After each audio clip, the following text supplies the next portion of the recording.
نو زموږ د دنیا د زندګۍ چې دا کومه بیلیاري ده اکثر و بیشتر و موږ ته پیښه له دا راکړي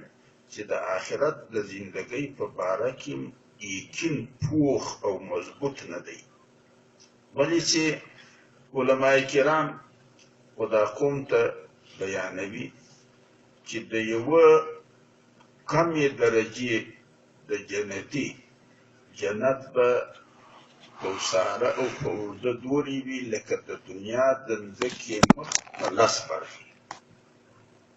اوس دغه مجلس چې د ملال یا د تبلیغیانو له خولې راخه خلک واري خوله خو کړي پر پټ وزړه ته ور ونه لوړي ولې چې دا نظام شمسي چې توري هم تحقیق پکې سوی دی هغه ته چې وګوري چې اوس د آدم علیه السلام د خیره واخله بیا د دنیا ته ورکو به ټولې جنتیان نو چې د کمې درجې جنتي یې دوغل یو ساره او اوږده د جنت لري د لو درجې وړ به څومره وي نو په دا خپل مادي کائنات کې دورې یو ساره او اوږده خو چاته نه معلومه دي نو چې دی په دا خپل مادي کائنات کې د دوغلې اوږدو او سرو جنت نه وویني نو بیا یې په زړه کې دغه اندېښنه پیدا شي چې د ملایانو او د تبلیغیانو مجلسونه دي خو له ایمانه سړی په خلاصه وي که نو د زړه د اخیستو خو نه دي دومه خبره بیا په روایاتو کې راځي او علما کرام یې بیانوي چې یو د کمې درجې و جنتي ده چې د دنیا د سر بهترین خواړه ورله مخه کې د ده به خوا ورګرځي اوس وموږ ته چې د کباب بوی را باندې موږ ورته د اور و غوښه ته ورته ویایي چې تاسې څه ورته ویاست کباب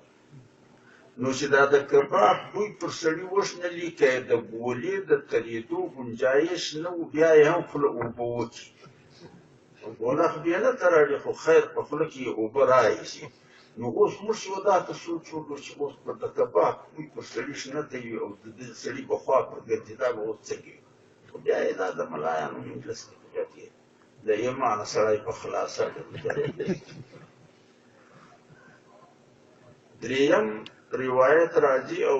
پیغمبر صلی الله علیه وسلم فرمایي چې جنتی به خواړه د خواهش مطابق وي مگر انساني حاجت به د رونو او د خړو نه لري موږ اوس ودا ته سوچ وکړو چې یو پاو سړی خوراک وکړي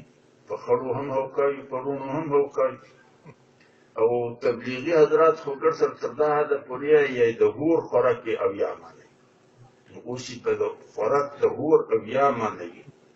او نه بې خړې وي نه بې رونې وي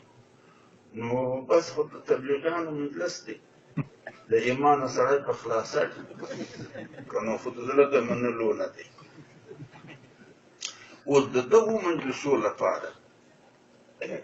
الله جل جلاله او نبي صلی الله علیه وسلم زموږ راهنمایي داسې کوي چې تاسې که د راتلونکي ژوند فهم حاصلوئ بیا لږ پر شا باندې ولاړ څه یاست دا د شا ژوند وکړو اوس چې موږ پر شا ولاړ شو د انسان د ژوند اولنی غولی د مور نس دی د مور په نس کې که په د نن زمانه کې یو لیار داسې پیدا سي چې و دغه هلک ته د مور په نس کې د دغې دنیا نقشه بیان سي لکه چې دا اوس موږ پکښې استړ چې ته به د ژوند له دغه غول یې و بل غولي ته بدلاږي او هغه به په سرو او اردو دوغرې وي چې یوه کوټه چې دا تش به پکښې تروي ستا تر دغه دنیا چې دا نن ته پکښې یي تر دا به په سل برخې لوی او هغه ګرد کله چې به ستا کهول به پکښې استړي دا به په لکاوو برخه لوی هغه ستا د مال ارسو یا د وچوبې او د تاندوبې ملک چې دا ګرد وله واچوي بیا به په کروړاو برخه لوی دا هلک چې دا د مور په نس کې شاوخوا نظر واچوي و ده ته دوغرې اتر په نظر نه وروځي نو اول به دا ویایي چې خو دا دورې اتر به وي چیرې نو په اومه خبره به په زړه کې دا وګرځي چې کوه نو چې د ځان وناوشي ته وګوري نو بې زه کوم څه اوس موږ ته هم دغه دې پېښې راوشي چې مړی که دوغرې جنت به وي چېرې او که بالفرض تقدیر د غورې جنت وشي د دغې دنیا د ځمکې لس برخې نو بیا چې د ځان وناوشي ته وګورو چې زه خو بې له یوه غوړې ته بله نشم رسېدی زه بې کوم څه اوس د دغه هلک هم دغه پېښه ده چې دا په خپل د مور په نس کې دی نظر کې دورې هتر په نظر نه ورځي چې د ځان وناوشي ته وګوري نو دا د کوم بې څه اوس تاسې راته وویاستئ چې موږ چې دغې دنیا له راوتلي یو دغه یو د کاسد خان پور تاسې ول واچوئ د مور ونس ته څو برخې به ځینې جوړه چې هغه نور ملک یې دی هغه خو پرېږده چې دا یو د استوګې کور یې دی دا به څو برخې هغه د مور له نسه داخه جوړ شي نو اوس معنا دا ده چې یوه ده و موږ ته د زندګۍ یو غولی داسې دی چې په هغه کې و موږ ته د دغه ژوند او د دغې هترې یقین نشته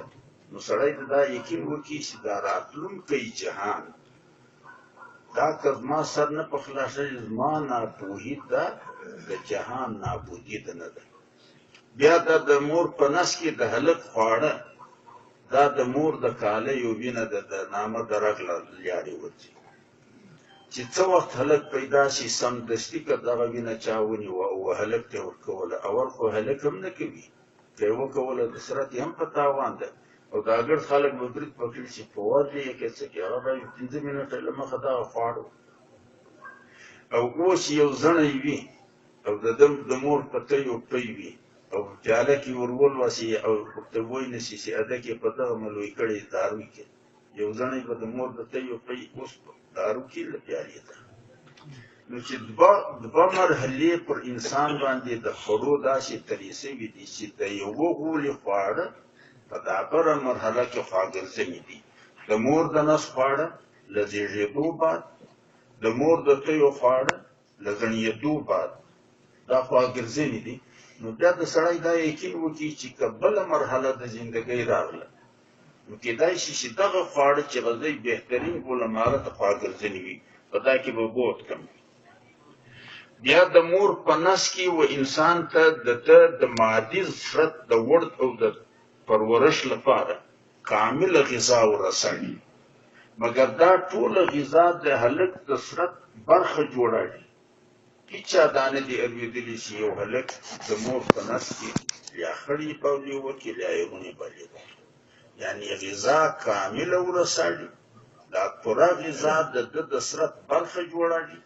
او فضله نه لري نو که بیا یو د زندګۍ مرحله داسې راځي چې حالت د غذا کامله رسوي فضله نه لري او مکمله غذا د ضرورت برخه جوړوي په دې کې به هغه